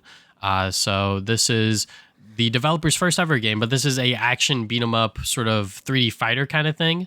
I think it reminded a lot of people of like Sifu, if you will, which I haven't played, but just by the looks of it, the way that it sort of looks aesthetically and sort of the gameplay and all that stuff, I'm pretty excited for it. The demo is out, which I definitely have to download and try for myself. But just getting another game like this, I think ever since I finished Sleeping Dogs like all those fucking years ago, I kind of wanted another game like that, and it seems like that this is gonna be right up that alley. Yeah. Okay, another thing I actually do want to talk about is Stranger Than Heaven. I totally forgot about this. This is the new RGG game, so the people that made Yakuza and stuff. This is like a new IP from them, and it seems really cool. The first trailer to show of it, I think it was like Game Awards. They first showed it. It was like this like 1940s or maybe earlier, like Japan, or like sort of like building it up or whatever. And now with this one is like further into the future. So and it just seems like it has a really interesting mechanic where like maybe you're like a time traveler or like someone that just lives forever, like that just going through all Japan's history or whatever, and it seems to have like the cool combat from the Yakuza games, like the sort of like 3D beat 'em up style. It just seems really cool. As someone that always wants to get into the RGG games and like the Yakuza games, like it just seems really daunting because you have to start from the beginning, and like there's like 8 games and they're like all very long. I'm just like I can't do this right now. So like having like sort of like a new IP from them seems very refreshing, and it got me very excited. So I'm really excited to try this game out when it does come out. I don't even think it has a release date yet. No, it's just like just throughout the name now. So yeah, it definitely looks really cool. I'm definitely interested in trying that game out when it does come out. I guess we could talk about Scott Pilgrim. Fuck it. Scott Yeah. Pilgrim EX. This was probably the biggest announcement for us during the show. Yeah, I screamed. This is the only time I screamed in a little bit. I was just like, holy shit. So yeah, I mean, I think when it comes to the Scott Pilgrim IP, we don't really expect much because I think the last thing we got was that Netflix series, which was good. You know, it was definitely a very different take on the Scott Pilgrim story. And this one seems to be a follow-up to that same series, sort of like a sequel, if you will. But in a video game form. So I love that. I love that they're able to sort of continue that storyline into a different medium. And I'm sure all of these Scott Pilgrim fans are down with it just because the first game that they did all of those years ago to sort of get another pseudo sequel out of it, just with higher sprite quality, a different storyline, all that stuff. It just seems like a match made in heaven. You know, I think people will continue to rave and praise the original Scott Pilgrim game because it was very, very good. And now to go and get a sort of sequel to that is exciting. Dude, I played that Scott Pilgrim game so many fucking times. I have done so many playthroughs back in the day, and even when they re-released, I did like 2 playthroughs. I might do like another one before this comes out because the game isn't too long and it's just so good. So just seeing like they're making a new Scott Pilgrim game in that same style is just so awesome. And again, it's made by the same people that made Marvel Cosmic Invasion and Shredder's Revenge, which is like fucking awesome as well. Because again, Shredder's Revenge is like fucking incredible. And I was right when I was playing that, I'm like, man, it would be sick if they did like a Scott Pilgrim thing. Like that would be cool. But I didn't think they actually would do it. So, seeing this is awesome. The fact that in the trailer it says like maybe you could play as, I think maybe some of the evil X's, that'd be kind of cool. They said like play as like rivals or whatever. So that seems pretty neat.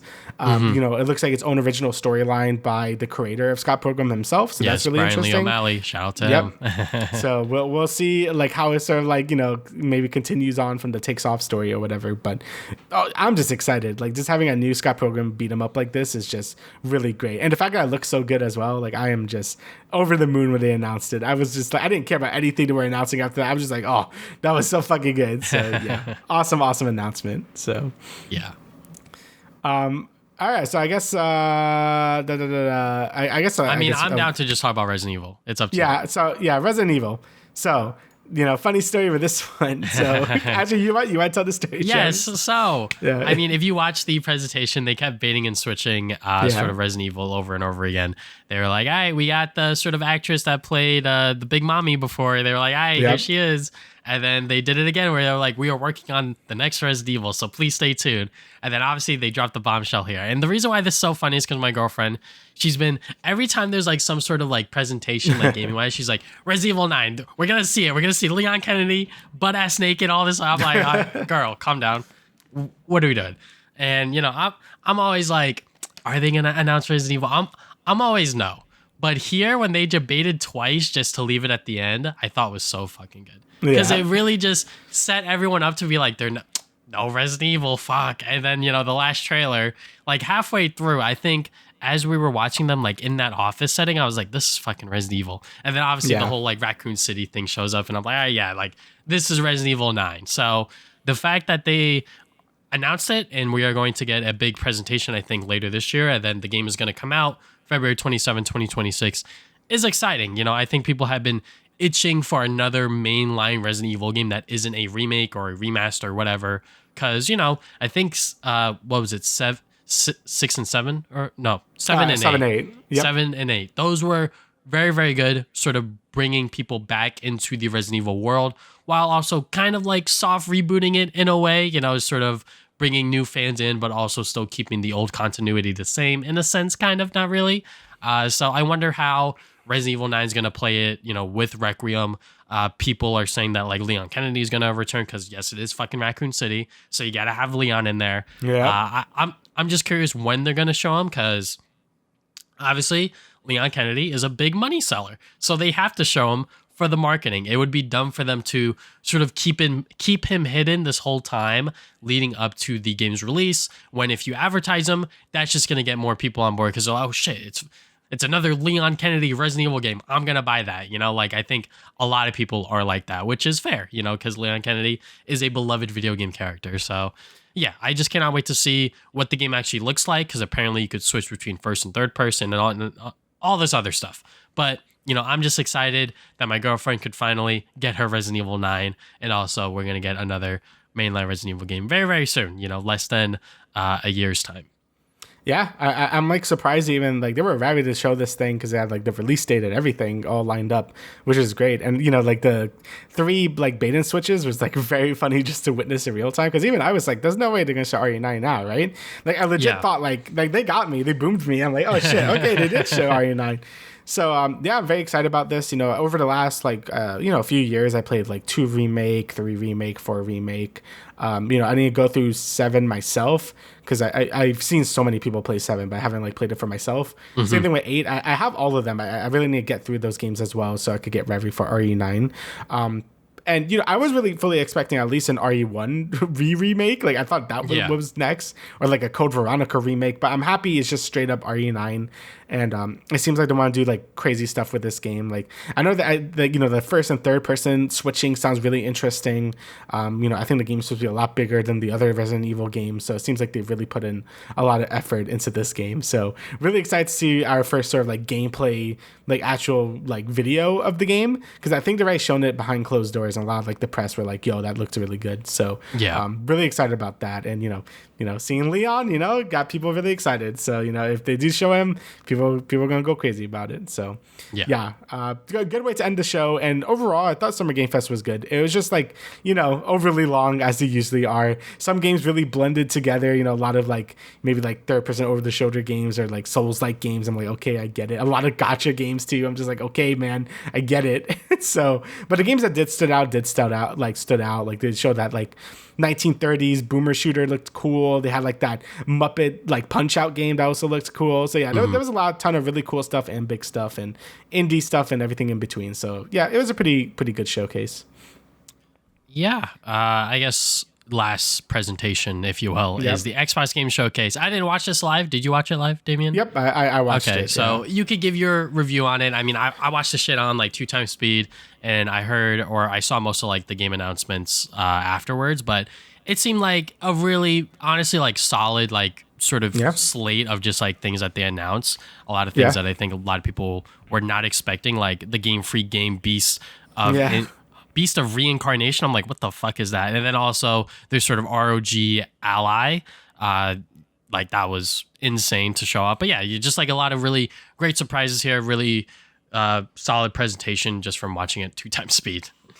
Yeah, so like, I think, it's funny that Microsoft probably has like the weakest sort of like standing in terms of like, the big 3 at the moment, but their presentations are usually like some of the best just because I think they have the best variety of video games. Like, this Day of Play was pretty good, but it was very Japanese focused. The, what was called Summer Game Fest is also like just like overly long, and it's just like a bunch of games that look kind of samey. The Xbox stuff are usually like a good length, and they have a good variety of video games, and I really do appreciate it whenever they do a presentation, because like last year that's where they showed Expedition 33 and like sold me on the game like immediately. It was a really good one. That's when they showed a double exposure, I think, too, so like they always have like really good stuff. So and this year is no different as well. So Outer Worlds 2 is sort of like the big headliner for Microsoft this year. Microsoft has been having a pretty good year. They had the Oblivion remake. They had Doom: The Dark Ages being the big thing for Xbox. Indiana Jones going to PS5. Indiana Jones, and they're having DLC of Indiana Jones as well. So another reason to play that. And all on Game Pass. So again, like Microsoft has been doing good on that front. And Outer Worlds 2 looks like it's going to continue that trend. From the gameplay I've been seeing, it looks good. It seems like a good improvement from Outer Worlds 1. I only played a bit of Outer Worlds 1 on like my old PC. I really need to get back onto actually like finishing it. But the major complaint with that game was like the combat was like kind of ass, and like maybe the pacing was a little weird. It wasn't long enough. There was a bunch of issues with Outer Worlds 1, and it seems like they're really addressing it with this game. It's gonna be $80 though, which is kind of fucking bad. Yep. I don't know if this game's gonna be able to justify itself $80, but it does seem like they're only doing this to push more people into Game Pass. Like they want people on that service. They want people to pay monthly for that service. I think that's the only reason why they're making this game $80, is to make Game Pass seem way more appealing than it already is appealing. They didn't have to do this, but I think they really want to push people onto the service now. That's the only reason why I see this game being $80. Because even Obsidian themselves are like, yeah, we don't set the prices. So I'm like, yeah, I could tell. Mostly a game that's so about anti-capitalism, and they're just like, oh, $80 game, by the way. So yeah, it does seem a little tone deaf. in terms of other stuff, the Rogue Ally, it's like Xbox's own version of it. It's already like a thing that exists, but I guess like this has like Xbox branding to it, and you could use like the Xbox like app and like its OS and stuff, and you could connect to Game Pass and all that good stuff. Seems pretty neat. I don't know like how many more portable consoles are going to exist. I guess Sony is going to have to do theirs soon. So we got our PSP too, but definitely seems like a good option for people that want to play the Game Pass catalog on the go. Because I don't know if you can actually do that on the Steam Deck. Maybe you can, but this seems like a good place to like play all your Game Pass games and stuff. Super Meat Boy 3D. That shit seems fucking sick. I know. Like the last like Meat Boy game with Meat Boy Forever or whatever was like really bad, but also I think the idea of that game was like kind of bad to begin with. Is like, let's do like an auto runner after auto runner stopped being popular, so that was kind of weird. So just taking the Meat Boy formula and making it into like a 3D platformer seems fucking great. All it really needs now is like good movement and level design, and we're good. From the gameplay, it looks great. Yeah. So yeah, we'll see if Team Meat could do it. I know Edmund McMillan isn't like with Team Meat. Like he only made the first Meat Boy and then like left to do Isaac and stuff. So we'll see how this game does. But it definitely caught my eye. It definitely looks really good. I don't know if there's anything else you want to talk about. I mean, Super Meat Boy 3D. Super Meat Boy was like my first ever like big indie game experience, I guess. Yeah. And I played that on my Xbox 360. I played it front to back. Maybe not like consistently, but I did eventually beat that game, and that was a lot of fun. Just going through every single level, trial and error, and just taking that, blowing it up into 3D. I think that could be a really, really good sign of success. Like it's not that hard. There's been so many platformers that have gone from 2D to 3D. I think doing it with Meat Boy shouldn't be that sort of hard. The ROG Ally, this is something that I'm kind of interested in, kind of not. I mean, as someone who doesn't have like a Xbox console, if you will, I probably could play most of these games on my PC, but if I want something that I could just boot up and play and not have to worry about it in that sense, I think that this could be like a really great alternative. And I think the message that Xbox really wanted to send with this presentation was you could play your games everywhere, across your Xbox, your PC, and now the sort of ROG Ally system. Like you could just play on all three of them and just have your saves sort of crossplay and all of that other stuff. I think that is such a really cool thing that Xbox is pushing because, for whatever reason, these sort of portable devices are getting really, really huge for people. And it looks like Xbox is just taking advantage of that and just making their own, which is good. Even though they're not really in like the big console war race anymore, I would say, they're still really, really far behind a PlayStation, but I think that this could be the one area that they're sort of getting the edge on. But, I'm excited to see how that does, depending on what they fucking price it at, depending on exactly all of that stuff. But it should be dropping this holiday season, and Silksong is sort of like the big game that they're pushing with it. It will launch with the system, but I think the development team was like, Silksong will launch before that console even comes out, so don't worry about that. And I'm sure that when we do hear about Silksong, it's gonna be like a shadow drop sort of situation. Like it's gonna be, they're like, all right guys, here's another trailer and it's out right now. Have fun. Mm-hmm. Yeah, like the Silksong thing, I know they said like they wanted the game to come out like for sure this year, but they still have no fucking release date. I haven't played Hollow Knight myself, so I don't share in this like misery that all the Silksong enjoyers are feeling at the moment. Yeah. But I do hope it comes out soon, because like this isn't the first time that Microsoft just kind of like lied about when it's coming out. Because I remember, like, I forgot if it was Phil Spencer or someone. It's like, it for sure is coming out like 2023, and like it didn't fucking come out. So yeah, we'll see. We'll see when it actually does come out. I'm sure the game would be good once it actually does like get into people's hands, because people have been very, very ravenous for Silksong. So hopefully that comes out sooner than later. Yeah, and then we got like things like, Ninja Gaiden 4. They showed more gameplay of this. It looks great. Again, I love Platinum games when they actually do like good games and not like shitty fucking like Babylon's Fall or whatever the fuck, like live service shit.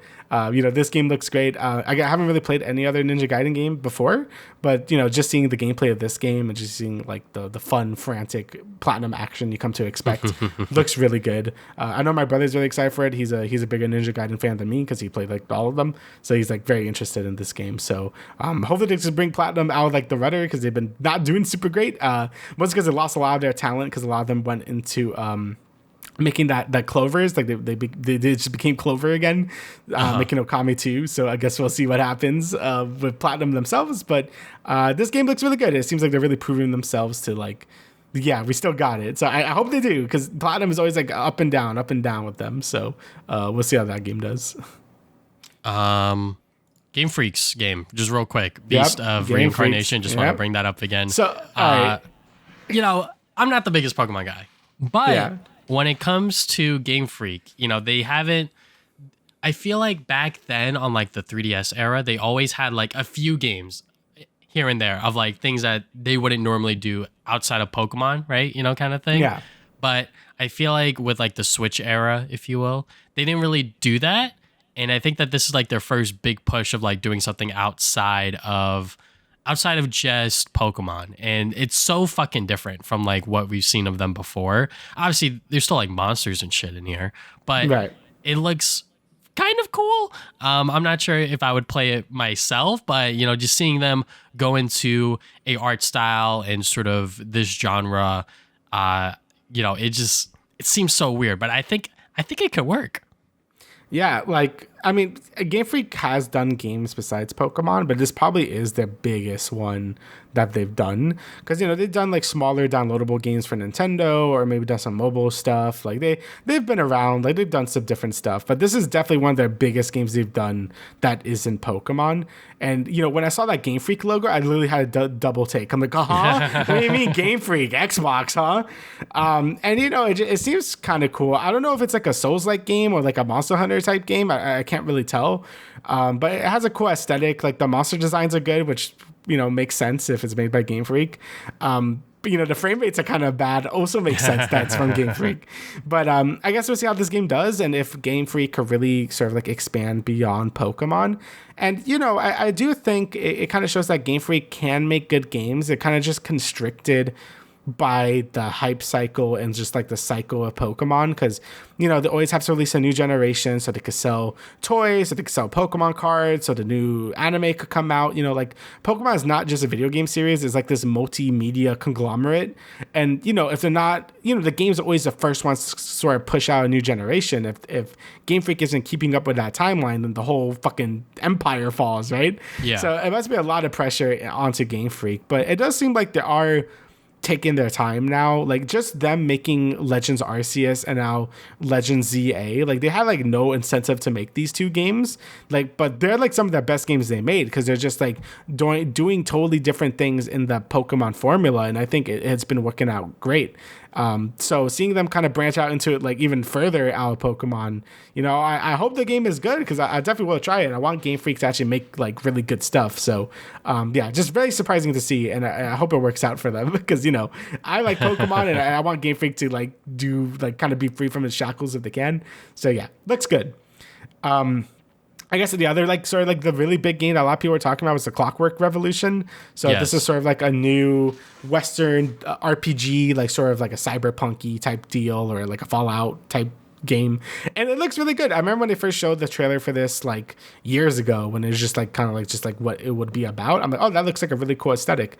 And now watching this trailer, I'm like, yeah, that looks really cool. You know, it's like kind of exactly what I want from like a first person Western RPG. It has a really cool aesthetic, and it just looks really neat. You know, I'm always down for these type of games, and if this game ends up being good, you know, I will be totally down to play it. Like, you know, despite all the Cyberpunk's problems, that game is still really good, just in terms of like, you know, like how the game is structured and stuff. Like, you can pick your dialogue things. Like, you know, I always love that shit. So seeing more games like this always gets me excited.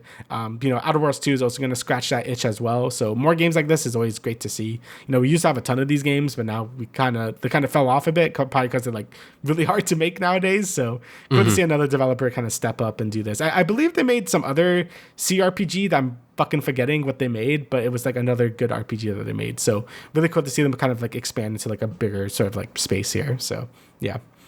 Yeah, you know, as someone who doesn't really play a lot of these games, the moment I saw this, I was like, BioShock Infinite. Maybe I'm fucking Yeah, wrong. very Bioshock Infinity. Yeah. So I was like, oh, okay. Like it definitely brought me back to when that game came out and people were like, holy shit, like this like game of the year kind of thing. So I wonder how this game's gonna do it because it seems like you are like altering history and shit like that. I was like, okay, Yeah. like that sounds pretty cool. I think from that angle in and of itself, from like that story perspective, I'm kind of hooked in. So I might buy this when it comes out. We'll see. It's probably gonna be something that is gonna be on Game Pass and everything like that. Hell So yeah. maybe I'll try it out then. But Yeah, definitely seems cool. do you want to talk about the Don't Nod game, Aphelion? Yeah, so yeah, Don't Nod is making another new game. They're fucking crazy, dude. They like pump out games like a motherfucker. This game looks really cool. It seems to be like a combination of like Justant, which they released like a few years ago. It's like a lot of like climbing and shit and like actual gameplay and also like their typical narrative focused stuff.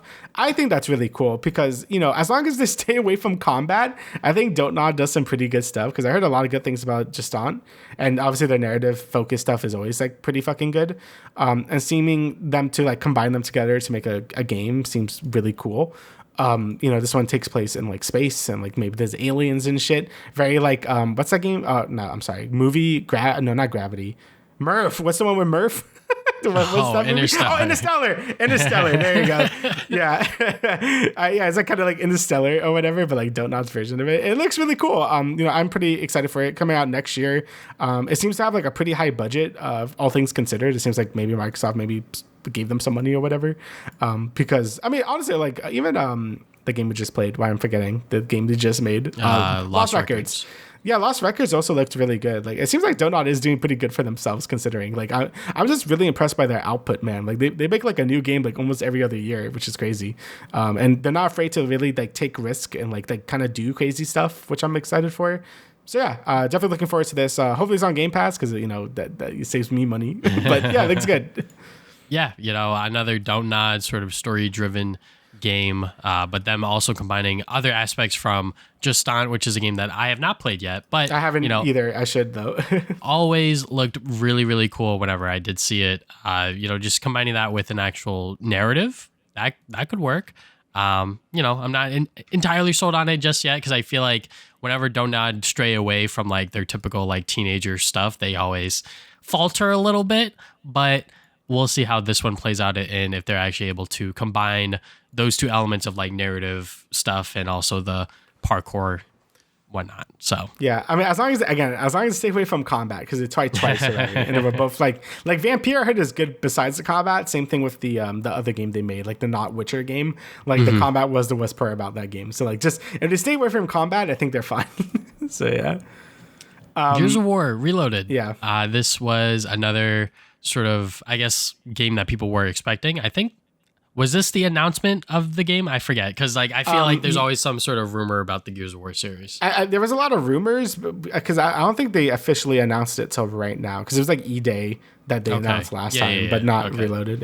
Yeah, so you know, this is them once again remaking the first Gears of War game, but now it is coming to cross-platform. You can now play it on PlayStation and it will be coming to PC. They're doing a bunch of other stuff with this, such as cross progression, 4K HD, 60 FPS gameplay for the campaign, 120 frames for multiplayer, Dolby Vision, split screen co-op, and yeah, you know, it just seems like this is going to be like the perfect package for any Gears of War fan and also to anyone that wants to get into the Gears of War series. I think the multiplayer beta is happening right now, which is kind of cool. But yeah, you know, as someone who grew up on the Gears of War series, it is exciting to see it come back once again. You know, even though I would say the much more recent titles have not been that great, it is still, you know, Gears of War action, and I think everyone could really get down with that. So for them to now go back once again to the first game and now make it available on all platforms is exciting.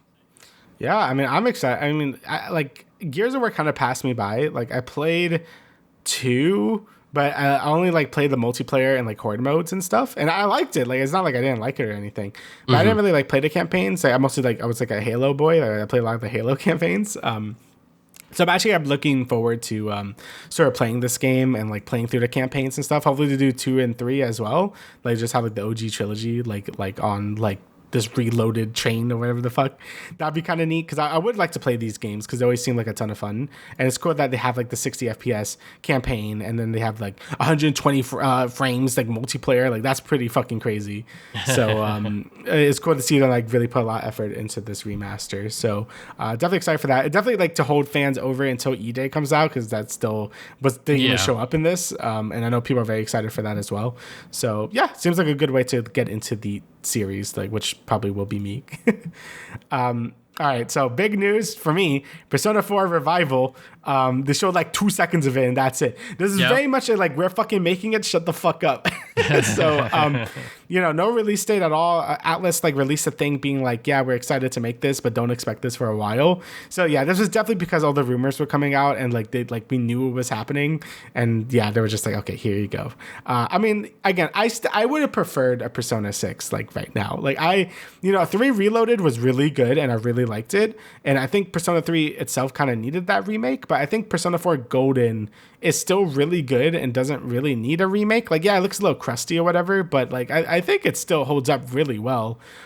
So having a Persona 4 remake like so soon does feel a bit weird. Again, I would have preferred to do Persona 6 and then a Persona 4 remake if they really wanted to. But whatever, I guess I'll take it. I know there's like a whole weird thing. I hate the Persona fandom because like they fucking hate everything. It's like whatever game they played first is probably the best game in the series to them and everything else sucks. But I really like Persona 3 Reload quite a lot. Like I thought it was a very good remake and I'm really excited to see what they do for a Persona 4 remake as well. I guess we'll see. We'll go from there. I don't really know how much more they would improve the game by because Persona 3 had a lot of obvious things it could have done. With Persona 4, I really can't think of anything. Like, so I do wonder if it's just going to be a graphical facelift than anything. But I guess we'll see when the game actually comes out. I will say Revival, like I get the pun with like a TV revival because the game is about TVs and stuff. I still like Rewind and Rerun better. Like those are the two fan names everyone kept calling them. I think those were more fun to say. But anyway, it looks cool. I'm excited for it. We'll see when more news about it comes out. So yeah. Invincible versus this is we got another fucking fighting game on the goddamn docket. So yeah, they're making one based on the Invincible comic book television show, and it is coming out within 2026. I believe the people that did Killer Instinct are producing this one. And certain people got their hands on this way before it was even announced, including Maximilian Dude. And he was just hyping this shit up. He was like, look, they know what they're doing. This shit got the sauce. And I was like, okay, you know what? If he's saying that, it means that this game's actually going to deliver on giving the players an actual new and exciting sort of tag fighting game. So yeah, as someone who, once again, I'm fucking terrible at these fighting games, but just watching them and playing them casually is always a lot of fun. But I'm excited to see how this one actually does and everything like that. Yeah, I mean, it's cool to get like an Invincible game. Like that's really neat. It does look a little crusty, but it's cool to see it. Like like the people that are making this do know what they're doing because they're the people that made the I think it was the 2013 Killer Instinct game, I believe that Max Dude said, and I know that game was really well received. So that's cool to see them have access to such a big IP nowadays with Invincible. And I know some people are kind of clowning on it. One for the graphics, and two is like, aren't they all just gonna be like Superman like variants? I'm like, yeah, you're probably not wrong. I mean, a lot of Viltrumites probably gonna play the exact same. I mean, a lot of characters are just strong and could fly, but I think it can make a pretty fun game. I think making it a tag right? I think it's a tag fighter. That seems a little interesting just because like I don't know how many characters you're really gonna pull from. Like I don't know if this is gonna go beyond the show, like in terms of characters, so they could get more people in this game, or they're gonna kind of stick to like just being like a season 3, season 4 like characters that you would know, right? But yeah, it definitely seems pretty interesting. I'm gonna wait to see how reviews are, but it does seem like pretty cool, like that they are doing an Invincible game at all. So really cool to see that, and like the voice actors are there from the show, so that's cool as well. Yeah. All right, so the last thing that really that got my eye was Double Fine's new game Keeper. So obviously I love Double Fine, like Brutal Legend, Psychonauts. I mean, I always glaze Psychonauts. Psychonauts 2 was fucking incredible, but I haven't really done anything for like since like 2021, I believe. Like that's when that game came out.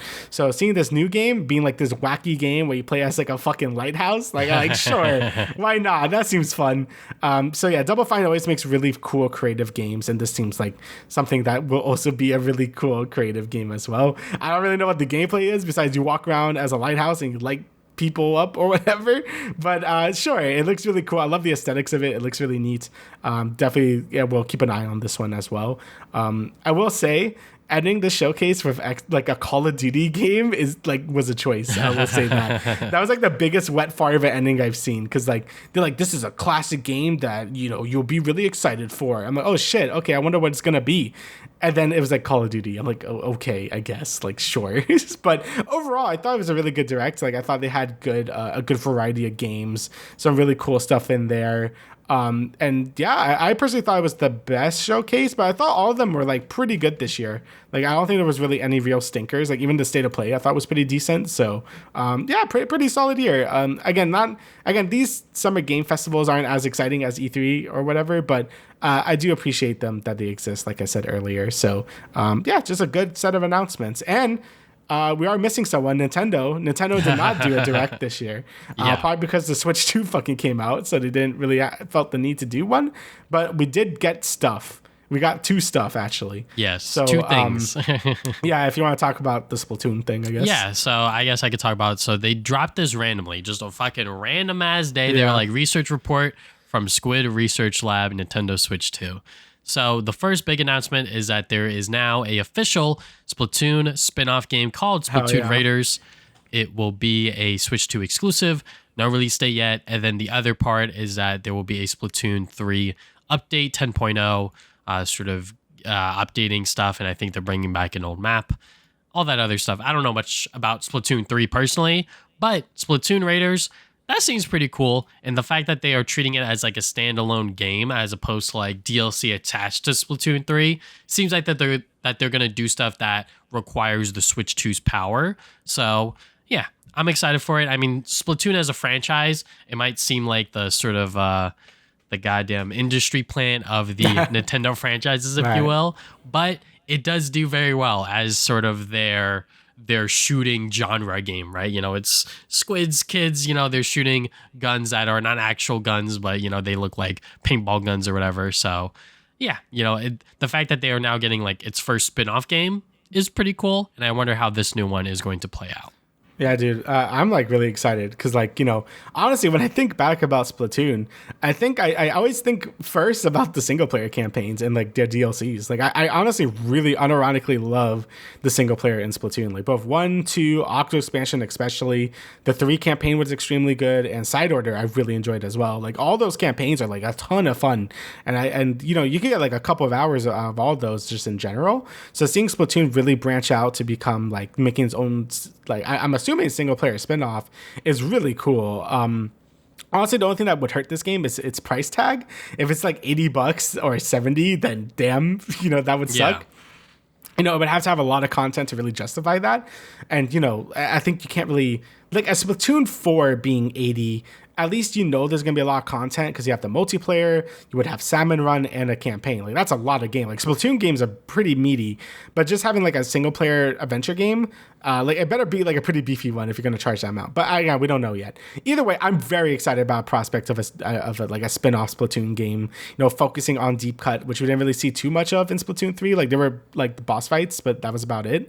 So it'd be cool to like spend more time with them and just sort of like have your own little island adventure here. Like all we know is that you're a mechanic and like you're traveling on a raft and you have to go to different islands, and that seems pretty interesting. So I wonder how they're gonna like sort of like evolve the game, since they don't have to be constricted to like the multiplayer mechanics anymore. They could do some crazy shit if they wanted to because it's its own spin-off game. So I wonder how they're going to take advantage of that. But yeah, either way, I'm very excited for a Splatoon spin-off. Like I absolutely adore the single player content in Splatoon, and I can't wait to see what they do with this one. So very excited about this. Really came out of nowhere too. I'm like, oh hell yeah, that's awesome.